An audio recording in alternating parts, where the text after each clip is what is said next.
first of all, I'm going to pass this clipboard around, and I want you all to sign it because it basically is going to be for when we're asking for signatures for this initiative that's going on the ballot for next year. We need to know who is willing to sign the petitions, and also if you're willing to volunteer, which means you might take a sheet of the volunteer sheet and get it filled out, get signatures filled out when we need 1.5 million signatures. Okay, this is going to be the mother of all grassroots movements. And I'm going to pass around these. I want you all to take these. This has all my information on the back and 2 very great websites that you can read about it, about this initiative. So I want everybody to take one of these, and I want everybody to sign the clipboard and put down, if you're already on Connect the Dots, just put a check mark there. I still want your information, but if you're not on Connect the Dots and you're willing to go on our website, go on our email list, then if you check that, I won't bother putting it on twice. So you won't get. Anyway, is there any issue that's more important than education? No. From what the Catholic Church says, give me a child until they're 8 or whatever, to Lenin and Stalin, they knew exactly what to do to completely transform this country, fundamentally transform this country. There is nothing more important than education, and we in this country are failing miserably.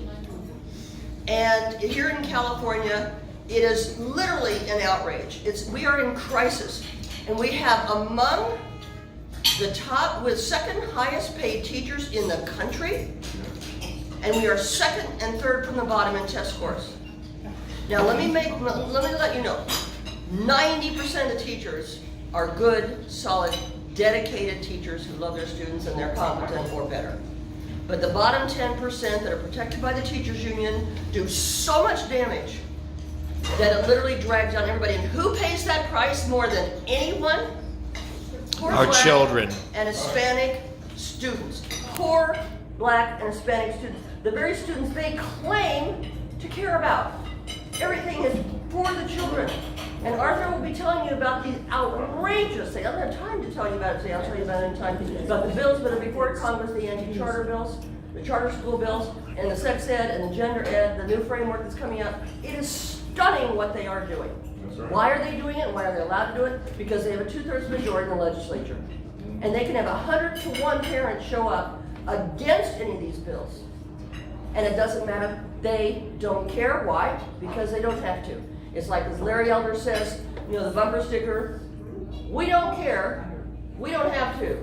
The phone company, right? Before they broke it up. Okay, AT&T. Right. So what we are doing, and I'll try and make this really fast because I want to get Arthur out. What we are doing is there was a man who's a very wealthy man down in Orange County. His name is John Kruger, and he came up with this idea several years ago. And what is it? It is school choice for everybody in the state, every student in the state. That means instead of the $12,000 to $16,000 per student per year that goes to our failing schools, instead of that money going to the failing schools, it will go to the parents, and they get to decide whether they want their son or daughter to go to charter school, private school, parochial school, homeschooling, or the public school. If you like your public school, you can keep your public school.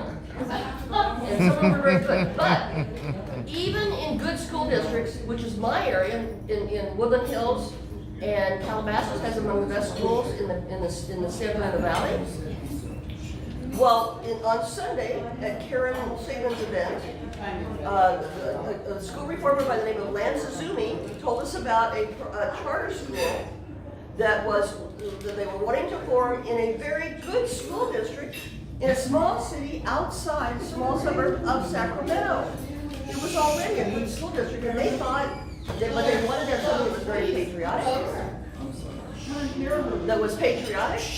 and that really taught kids our fundamental values and the principles from the founding fathers. And so they set up, they invited parents to come and hear about this new idea, and they set up about 25 chairs. They thought, they were hoping they'd have 25 people show up. Over 1 1,000 people showed up. 1,000. They was lined up all the way to the freeway. The police had to be called because they had so much traffic. There was a traffic log there. And this charter school is so effective and so popular and so successful. And they, like for instance, one of the things they do is every morning, the kids go out and rally around, they sit around the flagpole, and they sing a patriotic song. Any one of like 10 or 12 patriotic songs. And the day that Lance Azumi was there, he wrote a book on this, which is fabulous. The day that he was there, you know what song they sang? Home on the Range. When is the last time you ever heard anybody sing that song, let alone in a public school? It's called the Madison School. No, it's called the John Adams. John Adams Academy. Now here's why these new bills that are there's 4 anti-charter bills before the legislature. Probably all 4 of them will pass, and one of them it caps the number of charter schools other than what we have already. And number 2, it says no schools can expand. Like John Adams Academy wants to have 3 or 4 other academies. And by the way, an update on Karen Saban's situation. She is interested, bless her heart, in forming a new private school.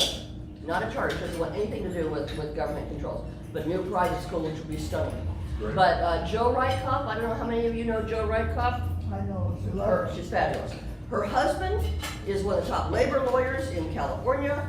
He represents school districts in 300 cities here in California. And he is going to be advising Karen about what her alternatives are, what her choices are. So I wanted to get her on Sean Hannity and Tucker Carlson or whatever, and he said, wait, she's got to know what her choices are and what she wants to do. But she is incredible. Okay, so let me just tell you about this bill really quickly. It's like I said, this bill is for every single parent in the state, because we are second, third from the bottom in test scores. This is absolutely outrageous. Now, the latest teacher strike last year, the teachers went on strike last year for more money. They're already the second highest paid teachers in the country for 9 months' work, by the way. And it's not even that the salaries aren't what's hurting us. It's not like they're not underpaid. The problem is their health care plan, their Cadillac health care plan, and their pensions are what is bankrupting the state and every other state that they're strong in. And the health care plan, for instance, and I know this because I'm a recipient of it. My husband is a 30-year teacher here in New York City, and their health care plan covers not only the member, but their spouses forever, and their children up to age 26. Whoa! Mm-hmm. And you pay virtually nothing for it. Whoa. It is insane. Nobody else has a healthcare plan like this, and I'm sure you know. It's a great plan, but we can't afford it, and it's so unfair. Yes, on EE. It's so... No. Right. And so I'm going to let Arthur come up here. I hope you all will sign the petition because we need 1.5 million signatures to get this on the ballot next year. This is going to be the mother of all grassroots movements. And there's nothing more important.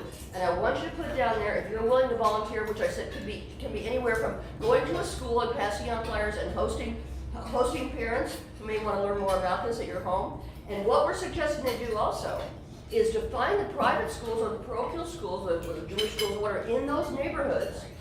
And there's something called kidscalculator.org that you can go to and find the recommended private schools or parochial schools in those neighborhoods and how much money they will save if they have a child in, say, middle school or high school or whatever.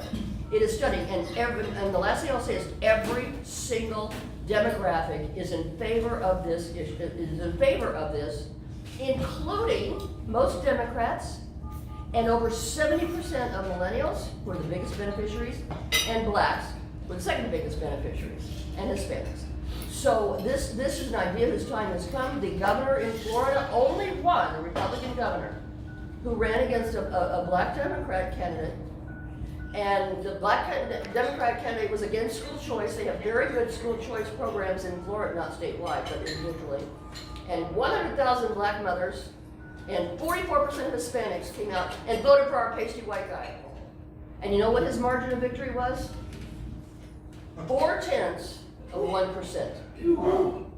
We must get involved and then somebody says to me, well, what do we do? I said, we only do one thing. Everything we can think of to do. So my name and email list and everything else is on there, my contact information. Please call me. Please volunteer and find out. We're not ready yet, but very soon volunteer because we have a meeting next month to set up the initiative, the wording on the ballot. So God bless you all and thank you.